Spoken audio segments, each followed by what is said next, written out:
Bonjour à toutes et à tous. Eh bien, cette mi-juillet 2026, le moins que l'on puisse dire, c'est que l'or continue de baisser. Alors, regardons rapidement le graphique et vous voyez que la baisse se poursuit. Voilà, quant à l'argent, il baisse lui aussi. Dans le sillage de l'or, les métaux précieux ne font pas recette en ce moment. Après une folie en début d'année, une fin 2025 assez folle, un début 2026 assez fou également, le moins que l'on puisse dire, c'est que là, ça ne fait plus recette, et en particulier depuis le début de la guerre. Donc, d'Ormuz, on peut presque l'appeler la guerre d'Ormuz plus que la guerre d'Iran, je crois, hein, vu que tout se focalise, se cristallise autour de ce petit détroit qui concerne un quart de la production, du passage, du transit de la production mondiale de pétrole. Et pourtant, ne disait-on pas toujours que l'or est une valeur refuge, que dès qu'il y a une guerre, tout le monde achète de l'or, etc. Eh bien, ce n'est plus ce qui se passe. J'en ai déjà parlé dans d'autres vidéos. J'ai expliqué que l'or ne devait plus être considéré comme une valeur refuge, mais comme un actif financier premium. Alors, quand on dit des choses qui viennent contredire les représentations sociales dominantes, les stéréotypes, il y a toujours des gens pour vous dénigrer, voire parfois vous insulter. Euh, mais quand les faits vous donnent raison, 6 mois après, qu'est-ce que ces gens peuvent dire? Évidemment, je le dis, je le répète, l'or n'est plus une valeur refuge. On le voit clairement avec ce qui se passe. Pourquoi est-ce que l'or n'est plus une valeur refuge? Pour autant, faut-il abandonner tout investissement sur l'or? On va en parler dans cette vidéo que je vous invite d'ores et déjà à liker et partager. N'oubliez pas bien sûr de vous abonner à cette chaîne YouTube et de vous inscrire sur francebourse.com. D'ailleurs, je vais ce week-end même envoyer un mail à nos lecteurs et abonnés concernant l'or et concernant aussi l'argent. L'argent étant dans une problématique accessoire mais assez corrélée à celle de l'or. Je ne vais pas trop en parler dans cette vidéo, je vais essayer vraiment de me focaliser donc sur l'or. Voilà, donc écoutez, quand on voit le graphique de l'or, on va le remettre à l'écran, hein, on voit que la correction est tout à fait impressionnante, mais elle est un petit peu logique et normale après l'emballé qu'il y avait eu sur l'or. Et si on met un graphique sur 5 ans cette fois-ci, alors là, vous voyez que ça s'est vraiment envolé littéralement et qu'on est dans une correction très nette, très claire de la vague de hausse. Donc là, on a passé les 38% de correction. Vous savez que c'est un ratio de Fibonacci important. Il se situait autour des 4050, 4060 dollars l'once et qu'on pourrait aller vers les 50% de retracement de la vague de hausse, ce qui conduirait l'once d'or plutôt vers les 3600 dollars. Voilà, donc on est actuellement autour des 4000, voire légèrement en dessous des 4000. Je répète, on a cassé nettement le ratio de Fibonacci des 38% de retracement. Le suivant est à 50%. Maintenant, bon, ces ratios de Fibonacci ne sont pas non plus une vérité absolue. On va dire que sur du long terme, ce sont des indicateurs qui sont regardés, analysés, qui peuvent être autoréalisateurs, mais en soi, ils ne veulent rien dire. Hein. En soi, ça vient du nombre d'or, c'est des principes plutôt ésotériques qu'autre chose qui sont à l'origine de ces indicateurs. Ce sont des indicateurs graphiques comme d'autres. Il ne faut surtout pas en faire une religion, bien entendu. Non, au-delà de ça, ce qui se passe, il faut analyser le mouvement sur un plan économique, sur un plan sociologique.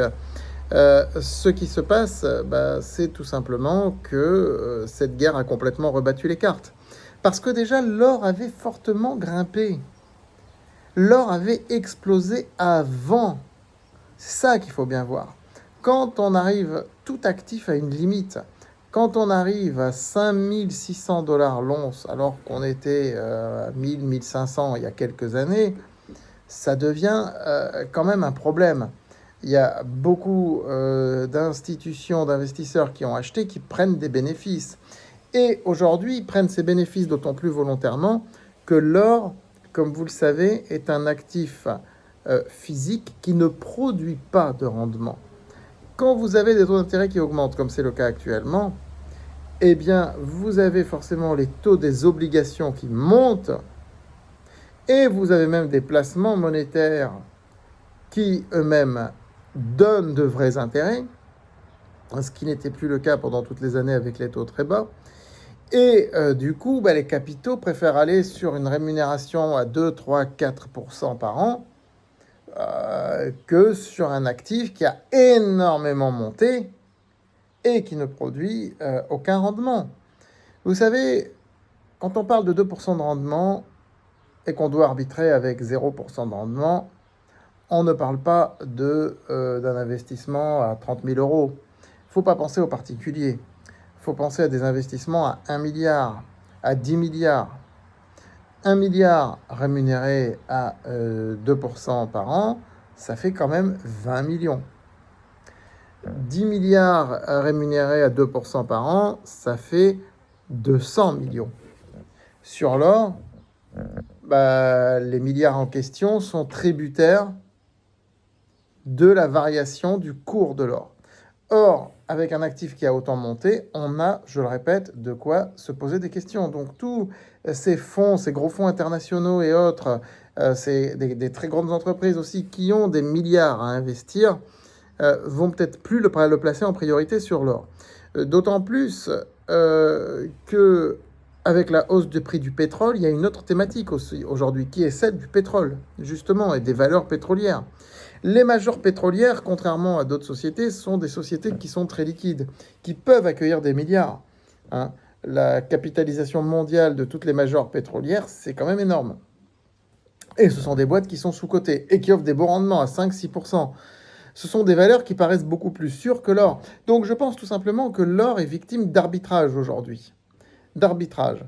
D'où aussi le fait que ce n'est plus une valeur refuge, dans la mesure où une valeur refuge ne subit pas les arbitrages, elle les crée, si vous voulez. Là, elle les subit. L'or reste néanmoins un actif financier premium, comme je l'ai dit. Ça reste clairement un actif financier premium parce que c'est un actif important. Et puis, on n'a pas parlé des banques du Sud global, des banques centrales du Sud global qui ont énormément acheté d'or et qui, ma foi, ont des capacités limitées. Les pays en question craignent qu'il y ait une récession à cause de la crise de la guerre d'Ormuz, qu'il y ait une récession, et cette récession pourrait faire plonger leur économie. Donc, certainement que les gouverneurs des banques centrales en question ont également freiné sur l'achat d'or. Voilà. Aujourd'hui, il y a un certain retour du Forex, qui est un marché extrêmement liquide. Beaucoup de gens investissent sur l'euro ou sur le dollar. D'ailleurs, vous voyez que l'euro-dollar est assez stable. Une telle stabilité n'est pas forcément non plus très bonne pour l'or, ma foi. Voilà. Donc, moi, j'avais prévenu. Écoutez, au-dessus de 5 000 $, il fallait vendre. Je l'avais dit clairement. Voilà. Lorsque l'or était à 3 000 $ au moment de la guerre commerciale de Trump au printemps 2025, j'avais écrit dans mon livre qu'il irait à 5 000 $. Le livre que j'ai fait et publié à l'époque qui s'appelait Guerre commerciale, tout simplement. J'avais écrit qu'il irait à 5 000 $. Il a été à 5 000 $, il a même été au-delà. Moi, à 5 000 $, j'ai dit, maintenant, il faut vendre. Il faut vendre. Ça ne veut pas dire qu'il n'ira jamais à 10 000 $, mais l'or, c'est un peu comme l'immobilier, on est sur des mouvements de très long terme. On n'est pas sur des mouvements à la petite semaine, comme ça peut être le cas sur des actions. On est sur des mouvements de très long terme. Donc, vous pouvez avoir quelques années de correction, et puis ensuite repartir pour quelques années. Mais je considère qu'aujourd'hui, ce n'est pas encore le moment, ce n'est pas le meilleur moment pour revenir sur l'or. Voilà, moi j'avais recommandé de vendre. Pour l'argent, c'est différent. Les abonnés à France Bourse recevront un mail par rapport à ça. Voilà, je vous dis à très vite sur France Bourse TV.